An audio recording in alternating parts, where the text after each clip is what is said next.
Okay so hello everyone, welcome to our decent star classes. तो मेरा नाम है आदर्श पटेल और इस एनसीईआरटी डिकोडर वर्जन 2.0 की सीरीज में हम काफी इंटरेस्टिंग पार्ट जो अपना रिप्रोडक्टिव हेल्थ है इसको कवर कर रहे हैं। और आज का जो टॉपिक है ये मान के चलिए कभी ऐसा इतिहास में हुआ ही नहीं कि नीट या फिर बोर्ड के अंदर में इससे कभी क्वेश्चन बने ही नहीं।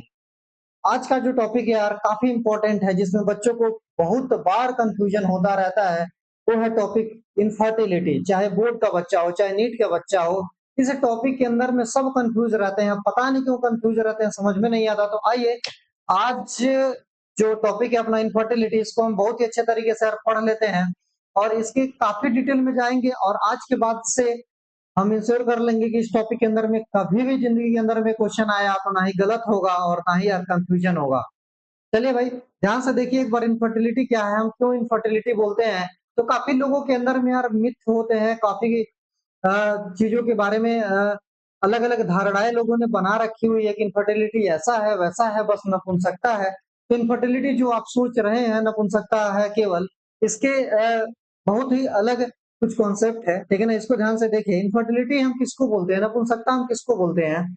इसको ध्यान से देखिए, नपुंसकता हम उसको बोलते हैं कि जब कोई भी पर्सन या फिर जब कोई भी कपल क्या करता है, 2 साल तक अनप्रोटेक्टेड सेक्स करता है। जब कोई भी कपल 2 साल तक अनप्रोटेक्टेड सेक्स करता है और इसके बावजूद भी वो बेबी कंसीव नहीं कर पाता है, तो उसको हम बोलते हैं इनफर्टिलिटी। तो एनसीईआरटी के हिसाब से, जो बायोलॉजी के हिसाब से जो डिफिनेशन दिया गया वो यही है कि जब कोई भी कपल सेक्सुअल इंटरकोर्स कम से कम 2 साल तक अनप्रोटेक्टेड करता है फिर भी बेबी को कंसीव नहीं कर पाता है, तो उसको बोलते हैं क्या, इनफर्टिलिटी।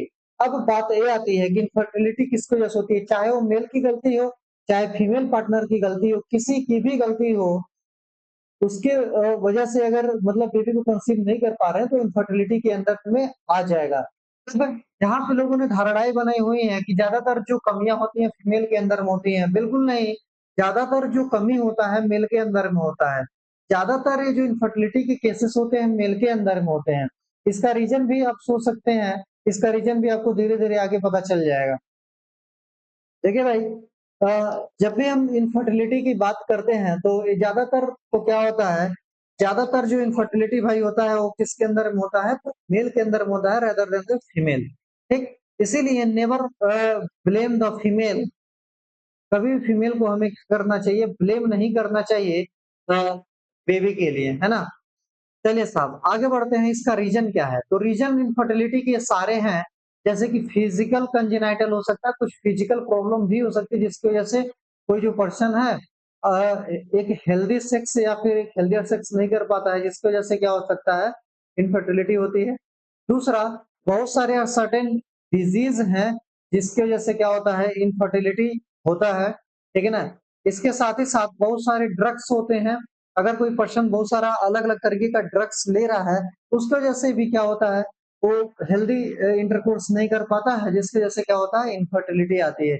इसके साथ साथ भैया क्या है, इम्यूनोलॉजिकल कुछ रीजंस भी होते हैं, है ना। कुछ इम्यूनोलॉजिकल रीजन होते हैं जिसकी वजह से स्पर्म काउंट कम हो गया, या फिर फीमेल के अंदर में जो ओवेरियन फॉलिकल है इसका ग्रोथ और डेवलपमेंट नहीं हो पा रहा है, तो वो भी एक मेजर रीजन होता है। इसके साथ साथ कुछ भाई साइकोलॉजिकल रीजन भी हुआ करते हैं, जिसकी वजह से क्या होता है, इनफर्टिलिटी के केसेस देखने के लिए मिल सकता है।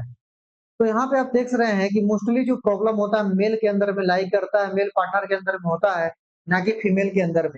जैसे कि लोग क्या एक और क्लेम करते रहते हैं कि जो सेक्स ऑफ बेबी है कि मेल मतलब बेबी बॉय पैदा हो रहा है कि बेबी गर्ल पैदा हो रहा है, ये भी चीज फीमेल पे डिपेंड करता है। कैसे भैया, ये बिल्कुल भी फीमेल पे थोड़ी डिपेंड करेगा। क्यों? क्योंकि मेल का जो क्रोमोसोम एक्स वाई होता है, फीमेल के अंदर में तो सिमिलर तरीके के क्रोमोसोम है। इसमें फीमेल की कोई भी कसूर नहीं है, फीमेल की कोई भी गलती नहीं है। जो भी प्रॉब्लम है मेल पार्टनर के अंदर में गलती है। आइए साहब आगे देखते हैं। अगर कोई भी मान लो किसी भी कारण से अगर इनफर्टाइल है पर उसको बेबी चाहिए, तो कैसे हेल्प ले सकता है, क्या हेल्प डॉक्टर करते हैं। तो उस हेल्प को जो जो कपल हेल्प लेता है, ठीक है ना, डॉक्टर से जो कपल हेल्प लेता है टू कंसीव द प्रेगनेंसी, उसको बोलते हैं हम क्या, असिस्टेंट। जो असिस्टेंट लेता है, जो हेल्प लेता है, उसको बोलते हैं ART। Art art ART art art बोले तो असिस्टेंट रिप्रोडक्टिव टेक्नोलॉजी। ध्यान से समझिए, असिस्टेंट रिप्रोडक्टिव टेक्नोलॉजी, या फिर इसको हम टेक्निक भी बोलते हैं, असिस्टेंट रिप्रोडक्टिव टेक्निक, ठीक है ना। तो असिस्टेंट रिप्रोडक्टिव टेक्निक नाम से ही समझ में आ रहा है कि असिस्टेंट रिप्रोडक्टिव टेक्निक में किसी न किसी का असिस्ट लेना पड़ेगा, कोई ना कोई का असिस्ट लेना पड़ेगा, और किसकी मदद से, टेक्नोलॉजी की मदद से। और ये जो टेक्नोलॉजी है और रिप्रोडक्टिव ऑर्गन्स के लिए हेल्प कर रही है, ठीक है ना। तो असिस्टेंट रिप्रोडक्टिव टेक्नोलॉजी के अंदर में हम क्या करते हैं, कोई एक रिप्रोडक्टिव टेक्नोलॉजी का हेल्प लेते हैं टू कंसीव द बेबी। आगे बढ़ते हैं साहब, आगे आ जाओ। तो देखो, जब भी हम इस आर्ट की बात करते हैं, जब भी हम असिस्टेंट रिप्रोडक्टिव टेक्नोलॉजी की बात करते हैं, किसकी, जब भी हम इस असिस्टेंट रिप्रोडक्टिव टेक्नोलॉजी की बात करते हैं, तो दो मेथड होते हैं, एक होता है इन विट्रो, और एक तरीका जो होता है ये होता है इन विवो। देखो, दोनों तरीके के दोनों जो तरीके हैं अपनाए जाते हैं, इन विट्रो भी तरीके अपनाए जाते हैं और इन विवो का भी तरीका अपनाया जाता है। हम ध्यान से समझते हैं कि इन विट्रो किसे बोलते हैं, इन विवो किसे बोलते हैं। देखो, जो इन विट्रो है, ध्यान से पहला चीज समझ लो कि जो इन विट्रो का प्रोसेस है, इन विट्रो बोले तो मतलब कि बॉडी से बाहर, क्या बोला, इन विट्रो का मतलब होता है कि बॉडी से बाहर लेकिन बॉडी जैसा कंडीशन। इन विट्रो का मतलब हुआ घर से बाहर लेकिन घर के जैसा कंडीशन, बोलते हैं ना, घर से बाहर लेकिन घर के जैसा, घर से बाहर घर के जैसा। इसी तरीके से बॉडी से बाहर लेकिन बॉडी के जैसा ही कंडीशन जब हम परफॉर्म कर देंगे, जब हम दे देंगे, कहाँ पे, लैब के अंदर में टेस्ट ट्यूब के अंदर में, उसको बोलते हैं इन विट्रो कंडीशन, या फिर लैब कल्चर, या फिर टेस्ट ट्यूब बेबी। ध्यान से देखना, टेस्ट ट्यूब फर्टिलाइजेशन क्या होता है। टेस्ट ट्यूब फर्टिलाइज, इसी को हम आईवीएफ, आपने नाम सुना होगा ना, आईवीएफ सेंटर खुल रहे हैं आजकल बहुत ज्यादा, शहर शहर में आईवीएफ सेंटर खोले जाते हैं। मतलब कि इन विट्रो फर्टिलाइजेशन के सेंटर खोले जा रहे हैं, मतलब टेस्ट ट्यूब बेबी प्रोग्राम के लिए अलग अलग सेंटर खोले जा रहे हैं। इसी को बोल रहे हैं हम test tube baby. Test tube baby क्योंकि ये जो बेबी है इसका डेवलपमेंट हम कहाँ पे करा रहे हैं, मतलब कि जो फर्टिलाइजेशन कहाँ पे करा रहे हैं, टेस्ट ट्यूब के अंदर में करा रहे हैं, एग्जैक्ट सिमिलर कंडीशन दे रहे हैं बॉडी के जैसा, इसीलिए इसको बोलते हैं टेस्ट ट्यूब बेबी। और ये जो टेस्ट ट्यूब बेबी जो होता है फॉलो करता है एम्ब्रायो ट्रांसफर, जैसे कि जाइगोट बन गया, एम्ब्रायो ट्रांसफर, यहाँ पे इसको लिखेंगे फॉलोड बाई, क्या लिखेंगे, followed by the test tube baby is followed by the embryo transfer. ऐसा क्यों, क्योंकि देखो टेस्ट ट्यूब बेबी में क्या हुआ, यहाँ पे जाइगोट बन गया है। अब इस जाइगोट को हम एम्ब्रायो के जाइगोट जैसे बना, या फिर जो एम्ब्रायो बना है इसको हम फिर कहाँ पे, यूटेरस के अंदर में ले जाकर के इम्प्लांट कर देंगे, या फिर फॉलोपियन ट्यूब के अंदर में ट्रांसफर कर देते हैं, इसीलिए हम इसको बोलते हैं एम्ब्रायो ट्रांसफर। ठीक है साहब, समझ में आ गया कि टेस्ट ट्यूब के अंदर में हम क्या कर लेंगे, टेस्ट ट्यूब के अंदर में हम फर्टिलाइजेशन करा लेंगे, स्पर्म ले लेंगे, ओवम ले लेंगे, दोनों को मिक्स कर देंगे, जिस तरीके से बॉडी में होता है, तो फर्टिलाइजेशन हो जाएगा, जाइगोट बन जाएगा। उसके बाद की कहानी बताइए। पर सबसे खास बात यह है कि स्पर्म कहाँ से लाएंगे और ओवम कहाँ से लाएंगे। यहाँ पे दो मेजर चैलेंजेज है टेस्ट ट्यूब बेबी प्रोग्राम के अंदर में, कि स्पर्म कहाँ से लाएंगे और ओवम कहाँ से लाएंगे, क्योंकि हम सभी जानते हैं कि कहीं ना कहीं कुछ इमोशनल कॉज होता है, सोशल कॉज होता है, कुछ रीजन, कुछ रिलीजियस कॉज भी होते हैं। ऐसा थोड़ी किसी का भी स्पर्म लेकर के आकर के हम फीमेल के साथ में ऐसे मिक्सिंग करा देंगे, फर्टिलाइजेशन करा देंगे और बेबी ले लेंगे, ऐसा बिल्कुल भी नहीं करते हैं।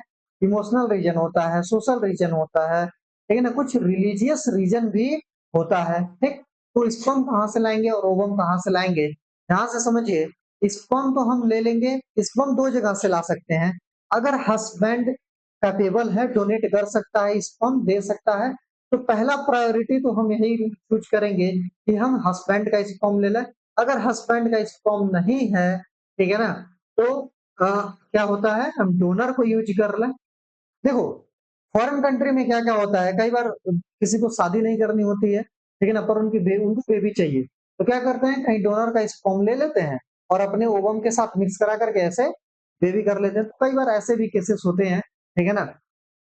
ओवम कहाँ से लाए, तो सेम ओवम वाइफ से ले लेंगे, और या फिर अगर वाइफ ना मिल रही है, अगर वाइफ के अंदर में कुछ प्रॉब्लम है, ठीक है ना, तो हम डोनर से ले सकते हैं। अब डिपेंड करता है डोनर किसको बनाना है, फैमिली मेंबर को बनाना है कि आउटसाइड द फैमिली मेंबर को बनाना है। जैसे ये आए दिन आप पेपर में खबर पढ़ते हैं, आए दिन आप यार अलग अलग मैगजीन में चीजें आती रहती हैं, ठीक है ना। ध्यान से देखना भैया, तो अभी क्या करेंगे, स्पर्म और ओवम को क्या करेंगे, टेस्ट ट्यूब के अंदर में, इसमें क्या करते हैं, टेस्ट ट्यूब के अंदर में मिला कर फर्टिलाइज करा देंगे और बना देंगे जाइगोट। ठीक है साहब, जाइगोट तो बन गया। अब क्या पूरा का पूरा बेबी ही लैब के अंदर में बनेगा? जी बिल्कुल नहीं, ऐसा नहीं होता है। टेस्ट ट्यूब बेबी के अंदर में एक धारणा बिल्कुल भी गलत है कि जो पूरा का पूरा बच्चा है लैब के अंदर में पैदा हो जाएगा और सीधे घर आएगा, ऐसा बिल्कुल भी नहीं है। तो जाइगोट बन गया, देखो ये जाइगोट बन गया। तो जाइगोट को क्या करेंगे, मुर्गी क्या जाने अंडे का क्या होगा, तो देखो जाइगोट का क्या होगा। तो जाइगोट अगर 8 ब्लास्टोमियर स्टेज में है, मतलब जो जाइगोट है, जाइगोट तो सिंगल सेल्ड है, ठीक है ना, मतलब स्पर्म और ओवम मिला सिंगल सेल्ड है, ठीक है ना। फिर मोरुला बनेगा, फिर इसी तरीके से अलग अलग चीजें बनती जाएंगी ना भाई। तो जो क्या हुआ, जब 8 ब्लास्टोमियर स्टेज पे जाएगा, ठीक है ना, जब 8 ब्लास्टोमियर स्टेज तक जाएगा, मतलब जब ये जो जाइगोट डिवाइड होकर के 8 सेल बना लेगा, 8 सेल बना लेगा, फिर हम इसको क्या करते हैं, ट्रांसफर कर देते हैं कहाँ पे, फॉलोपियन ट्यूब। कहाँ पे ट्रांसफर करते हैं, फॉलोपियन ट्यूब में। याद रखना, जब 8 ब्लास्टोमियर का रहेगा, जब 8 ब्लास्टोमियर का रहता है तो हम फॉलोपियन ट्यूब के अंदर में इसको ट्रांसफर कर देंगे। अब देखो फॉलोपियन ट्यूब के अंदर में हमने क्या ट्रांसफर कर रहे हैं, हम जाइगोट को ट्रांसफर कर रहे हैं भाई, ब्लास्टोमियर को ट्रांसफर कर रहे हैं ना, इसीलिए इसको बोलते हैं जिफ्ट। जिफ्ट बोले तो zygote intra fallopian transfer. Zygote intra fallopian transfer क्या है, एक इन विट्रो फर्टिलाइजेशन। याद रखना, ये जो दोनों के दोनों प्रोसेस अभी मैं बता रहा हूँ, सब के सब इन विट्रो फर्टिलाइजेशन है ना। क्यों इन विट्रो फर्टिलाइजेशन, क्योंकि इसका फर्टिलाइजेशन कहाँ पे हुआ भैया, टेस्ट ट्यूब में हुआ है, बाहर हुआ है। तो किस तरीके का हुआ, ये इन विट्रो हुआ कि नहीं हुआ, बिल्कुल यार इन विट्रो फर्टिलाइजेशन हुआ। नाम में ही है जाइगोट इंट्रा फॉलोपियन ट्रांसफर, मतलब जाइगोट बनाने के बाद हम फॉलोपियन ट्यूब के अंदर में ट्रांसफर कर रहे हैं। अगला देखो, अगला क्या है, जब यही ब्लास्टोमेयर या फिर यही सेल की संख्या जो है डिवीजन करते करते 8 से ज्यादा हो जाएगी, ठीक है ना। 8 से जब ज्यादा हो जाती है सेल की संख्या, उसको हम इम्ब्रायो बोल देते हैं। ऐसा जो बनेगा ना, उसको हम इम्ब्रायो बोल देते हैं। अब क्या करेंगे साहब, अब हम इस इम्ब्रायो को कर देते हैं ट्रांसफर। कहाँ पे ट्रांसफर करेंगे, क्योंकि इसका साइज थोड़ा बड़ा हो गया है, तो फॉलोपियन ट्यूब में अभी हमने ट्रांसफर किया था। अब फॉलोपियन ट्यूब में ट्रांसफर ना करते हुए हम ट्रांसफर कर देते हैं कहाँ पे साहब, हम ट्रांसफर कर देते हैं यूटेरस के अंदर में ट्रांसफर। तो ये देखो यूटेरस के अंदर में यहाँ पे ट्रांसफर हो गया, ठीक। अब जब यूटेरस के अंदर में ट्रांसफर कर देंगे, तो इस टेक्निक को बोलेंगे या फिर इस प्रोसेस को बोलेंगे या फिर इस मेथड को बोलते हैं या फिर इस ट्रांसफर को बोलते हैं इंट्रा यूटेराइन ट्रांसफर। क्या बोला, IUT। IUT इसको बोलते हैं intra uterine transfer. Intra uterine transfer बोले तो ये जो अपना मतलब जो एम्ब्रायो बना है, सीधा का सीधा हम यूटेरस में ट्रांसफर कर रहे हैं, मतलब यूटेरस के अंदर में ट्रांसफर कर रहे हैं। यूटेरस के अंदर में तब ट्रांसफर करेंगे, थोड़ा सा पीछे जाओ, सोचो टेस्ट ट्यूब में हमने क्या बना लिया था, जाइगोट बना लिया। जाइगोट से 8 सेल डिस्टेंस से थोड़ा सा ज्यादा ब्लास्टोमियर हमने बना रखा है, 8 सेल से ज्यादा सेल बन चुके हैं। तो 8 सेल से ज्यादा सेल बन चुके हैं, तो फॉलोपियन ट्यूब में तो साथ ट्रांसफर करेंगे नहीं, कहाँ पे ट्रांसफर कर दें, यूटेरस के अंदर में ट्रांसफर कर दें, तो उसको बोलते हैं IUT, इंट्रा यूटेराइन ट्रांसफर। अरे समझ में आया क्या, समझ में आया क्या। इसके बाद साहब इसके बाद आगे बढ़ जाते हैं, आगे एकदम ध्यान से देखते हैं।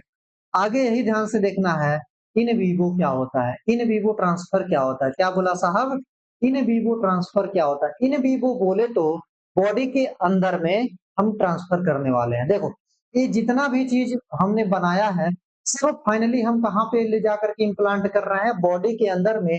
मतलब पहले कोई भी चीज इन विट्रो होता है, फिर बाद में इन वीवो हमको करना पड़ता है ना। पहले चीजें क्या होती है, इन विट्रो होती है, फिर बाद में यही चीज को हम इन वीवो में कर सकते हैं, ठीक। क्या डायरेक्टली इन वीवो वाला भी मेथड होता है, ठीक है ना। तो देखो अभी जो हमने चीज बताया है, जैसे कि क्या दो चीज बताया है, ये कौन से दो प्रोसेस याद कर लो, जिप मतलब जाइगोट इंट्रा फॉलोपियन ट्रांसफर और इंट्रा यूटेराइन ट्रांसफर, ये दोनों इन विट्रो फर्टिलाइजेशन हुआ करते हैं। नीट का फेमस सवाल है, छोड़ करके मत आ जाना, गलती मत कर देना, बोर्ड के अंदर में भी यार क्वेश्चन पूछा जाएगा, गलती मत कर देना भाइयों। आगे बढ़ते हैं, आगे बढ़ेंगे, ये देख रहे हैं हम इन विवो फर्टिलाइजेशन, ध्यान से समझिएगा।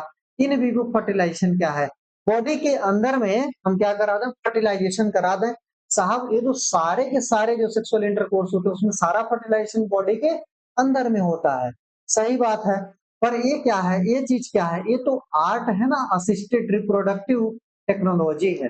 अब यहाँ पे टेक्नोलॉजिया यूज होगा, क्या होगा, यहाँ पे हो यूज होगा टेक्नोलॉजिया। पहला जो टेक्नोलॉजिया है इस टेक्नोलॉजी का नाम है गिफ्ट। गिफ्ट करेंगे, गिफ्ट करेंगे, गिफ्ट करेंगे, ध्यान से समझिएगा। गिफ्ट, गिफ्ट का नाम समझ के सुनते ही इसका आप वो देखिए, फुल फॉर्म देख के ही समझ जाएंगे कि क्या बोल रहा है। लिखा है गैमीट इंट्रा फॉलोपियन ट्रांसफर, मतलब गैमीट को हम फॉलोपियन ट्यूब के अंदर में ट्रांसफर कर रहे हैं। फिर ऊपर के दो प्रोसेस हमने जो टेस्ट ट्यूब में बोला है वो क्या था, जाइगोट को टेस्ट ट्यूब में बना लेना है, जाइगोट को टेस्ट ट्यूब में बना लेना है, ठीक है ना। फिर उस जाइगोट को बॉडी में ट्रांसफर कर रहे थे, समझ में आया क्या। लेकिन इन विवो के अंदर में हम गैमीट को ट्रांसफर करते हैं और जाइगोट बॉडी के अंदर में बनाते हैं, तो समझ में आ गया होगा आपको। इन विट्रो के अंदर में जाइगोट टेस्ट ट्यूब के अंदर में बनता है और इन विवो के अंदर में जाइगोट बॉडी के अंदर बनता है। अरे क्या बोला, क्या बोला, एक बार और, एक बार और, एक बार और ध्यान से बोलेंगे।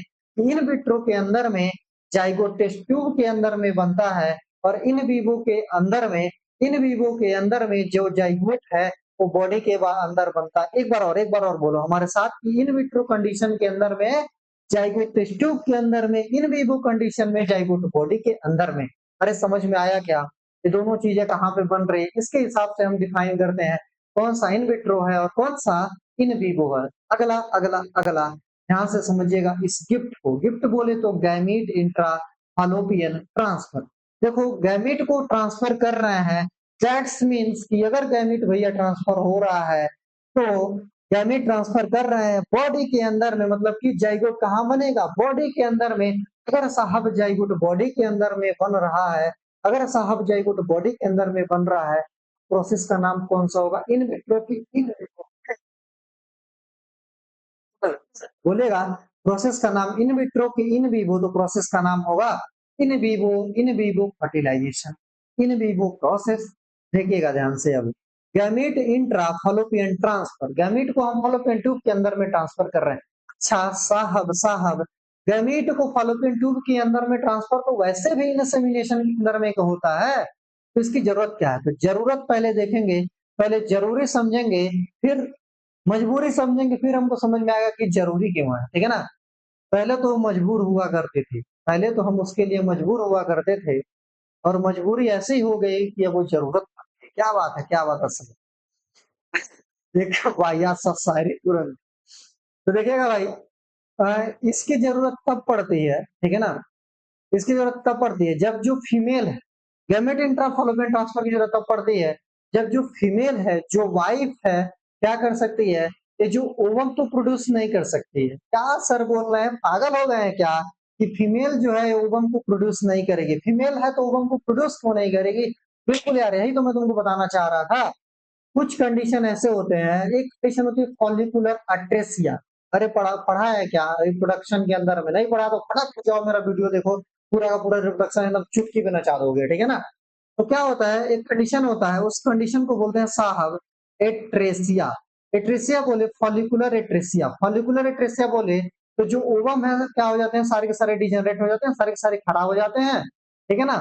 तो ओवम जो है वो खराब हो जाता है। अगर ओवम साहब देखिए खराब हो जाएगा तो उस ओवम कोई काम नहीं है, तो मतलब जो फीमेल है ओवम तो प्रोड्यूस नहीं कर सकती है, चाहे कोई भी मेडिकल कंडीशन हो, चाहे वो बहुत ज्यादा अल्कोहलिक थी, थायराइड था, कुछ भी कंडीशन था मुझे नहीं पता है। पर अगर वो फीमेल जो है ओवम प्रोड्यूस नहीं कर पा रही है, लेकिन एक काम वो कर सकती है कि सुटेबल इन्वायरमेंट जरूर प्रोवाइड कर सकती है फर्दर डेवलपमेंट, मतलब फर्टिलाइजेशन के लिए सुटेबल इन्वायरमेंट प्रोड्यूस कर सकती है फीमेल, लेकिन फर्टिलाइजेशन के लिए ओवम नहीं दे सकती है। तब जाकर के हम किसका सहारा लेते हैं, तब जाकर के हम सहारा लेते हैं गिफ्ट का। इसका गिफ्ट का, गिफ्ट बोले तो गैमेट इंट्राफॉलोपियन ट्रांस, गैमेट इंट्राफॉलोपियन ट्रांस, ठीक। तब जाकर के ऐसे फीमेल के अंदर में हम ये काम कर सकते हैं। तो फटाफट फटाफट एक बार हमारे साथ ध्यान से बोलो कि अगर ऐसा क्वेश्चन आता है कि एक लड़की है, ठीक है ना, उसकी शादी हो गई, पर उस लड़की का जो ओवरी था दोनों किसी ऑपरेशन के अंदर निकाल दिया गया, पर उसको क्या करना है, बेबी को कंसीव करना है, तो कौन सी टेक्नोलॉजी को यूज करना पड़ेगा, तो टेक्नोलॉजी का नाम बोले तो गिफ्ट, टेक्नोलॉजी का नाम बोले तो गिफ्ट। समझ में आया क्या, गिफ्ट टेक्नोलॉजी को यूज करना पड़ेगा गैमेट इंट्राफॉलोपियन ट्रांसफर, क्योंकि जो फीमेल है, फीमेल क्या है, ओवम तो प्रोड्यूस नहीं कर सकती है। ओवम क्या कर रहे हैं, ओवम को हम डाल देंगे, ठीक है ना, और फिर स्पर्म को क्या कर देंगे, इंसेमिनेट कर देंगे बाहर से, ठीक है ना, जाइगोट बन जाएगा, फर्टिलाइजेशन हो जाएगा, जाइगोट बन जाएगा, और प्रोसेस हो जाएगा इन विवो फर्टिलाइजेशन, क्योंकि जाइगोट कहाँ पे बन रहा मुन्ना, तो बॉडी के अंदर में। अगला प्रोसेस जो है काफी धमाकेदार है, बच्चे को काफी कंफ्यूज रहते हैं, ठीक है ना। गिफ्ट के अंदर में भी बच्चे काफी कंफ्यूज रहते हैं, और ICSI के अंदर में भी सबके अंदर कंफ्यूजन। अरे भैया, अब आज के बाद से मत ही कंफ्यूज होना, सारा का सारा एकदम लिखा हुआ है, PDF मिलेगा, टेलीग्राम चैनल ज्वाइन करो, एकदम सीधा सीधा चैनल के डिस्क्रिप्शन में जाओगे, टेलीग्राम का लिंक मिलेगा, सीधे बोलो या फिर हमें मैसेज करो व्हाट्सएप पे, सर PDF भेजिए, एकदम खतरनाक PDF तुम्हारे एकदम आंखों के सामने। देखो भाई, अगला अगला अगला अगला अगला अगला क्या है, ICSI बोले तो intracytoplasmic sperm injection. Intracytoplasmic sperm injection सुनते ही पढ़ते ही क्या दिमाग में पहला चीज आया, स्पर्म को इंजेक्ट कर देते हैं। स्पर्म को कहाँ पे इंजेक्ट करते हैं, इंजेक्ट कर देते हैं। अब कहाँ इंजेक्ट करेंगे तो स्पर्म कहाँ पे जाता है, फाइनली ओवम पे जाता है। मतलब स्पर्म लिए, ठीक है ना, इंजेक्शन में स्पर्म भरे, अच्छे से ले जाकर के ओवम के अंदर में इंजेक्ट कर दिए, उस प्रोसेस को बोलते हैं इंट्रासाइटोप्लाज्मिक इंजेक्शन। ठीक है। एक मजे की बात बता दे रहे हैं तुमको, मजे की बात यही है कि जितना सुनने में पढ़ने में आसान लग रहा है, बिल्कुल भी आसान नहीं है। इस कंडीशन को, इस प्रोसीजर को करने के लिए स्पेशलाइज्ड मेडिकल एक्सपर्ट की जरूरत है। एकदम सुपर स्पेशलिटी हॉस्पिटल होना चाहिए, सुपर स्पेशलिटी वाला मशीन होना चाहिए, हाईटेक टेक्नोलॉजी, हाईटेक डॉक्टर, और एकदम सुपर स्पेशलिस्ट होना चाहिए, ठीक है ना, तभी जाकर के प्रोसेस होगा। अदरवाइज कोई पैसा लेकर के भाग जाएगा और बच्चा अपना खोजते रह जाना, जिंदगी हो जाएगा, बीत जाएगा, कोई अच्छा अच्छा मिलेगा नहीं, ठीक है ना। और जच्चा बच्चा के अंदर भी जाके जांच करना पड़ेगा। ये देख लो भैया, ICSI में क्या करते हैं, इस फॉर्म पकड़ते हैं, ठीक है ना, उसको इंजेक्ट कर देते हैं डायरेक्ट ओवम में। पर अब मजबूरी समझते हैं कि ऐसी क्या जरूरत थी कि ICSI की हेल्प लेनी पड़ी। तो देखो, कुछ कुछ मेल के अंदर में क्या होता है, ED का प्रॉब्लम। ED बोलो तो इरेक्टाइल डिसफंक्शन। इरेक्टाइल डिसफंक्शन का मतलब ये हुआ कि इरेक्शन प्रॉपर नहीं हो पाता है, या फिर वो कैपेबल नहीं है कि जो अपना स्पर्म है वो फीमेल जेनिटल ट्रैक्ट के अंदर में इंसेमिनेट कर पाए, ठीक है ना। तो इस कंडीशन के अंदर में भी क्या करना पड़ेगा, अगर वो स्पर्म को इंसेमिनेट नहीं कर पा रहे हैं तो क्या करना पड़ेगा, डॉक्टर की हेल्प लेनी पड़ेगी, और स्पर्म को क्या करना पड़ेगा, इंजेक्शन में भर करके ओवम तक पहुंचा दे, तो ये भी एक तरीका है। दूसरा क्या है, अगर जिस पर्सन के अंदर में लो स्पर्म काउंट होता है, क्या होता है, जिस पर्सन के अंदर में लो स्पर्म काउंट होता है, तो लो स्पर्म काउंट होने से क्या होता है, हम जानते हैं ना, 62 और 40 का रेशियो मेंटेन होना चाहिए। 60% स्पर्म के अंदर में नॉर्मल शेप और साइज होना चाहिए, बाकी 40% जो स्पर्म होता है उसके अंदर विग्रस मोटेलिटी होना चाहिए, ताकि वो ओवम तक पहुंच जाए और फर्टिलाइजेशन कर पाए, ठीक है ना। तो लो स्पर्म काउंट के अंदर में ये 60-40 वाला जो रेशियो है ना, जो 60:40 का रेशियो है, ये गड़बड़ हो जाता है। और जैसे ही गड़बड़ हो जाता है तो उस चीज को हम करेक्ट करते हैं ना, आर्टिफिशियल इंसेमिनेशन के थ्रू इसको करेक्ट करना पड़ता है, ठीक। और जो हम सब पढ़ा रहे हैं सब आर्टिफिशियल इंसेमिनेशन है। तो इस इन दोनों कंडीशन में क्या होता है, देखो जो सीमेन है वही अगेन बात वहीं पे आ गई कि हस्बैंड से ले लो या फिर डोनर को ले लो, फिर आर्टिफिशियली इसको इंसेमिनेट कर दो, कहाँ पे, वेजाइना या फिर यूटेरस पे, डिपेंड करता है इंसेमिनेट कहाँ पे करना है। इसीलिए इसको बोलते हैं IUI, you you I you you intrauterine insemination. अरे समझ में आया क्या, समझ में आया क्या। चलिए भाई, हमारे साथ जुड़े रहने के लिए थैंक यू वेरी मच। इसी तरीके से यार हमारे साथ पढ़ते रहिए, हंसते रहिए, खेलते रहिए, मुस्कुराते रहिए। उम्मीद है आज का लेक्चर बहुत अच्छे तरीके से समझ में आया होगा। Thank you all the very much.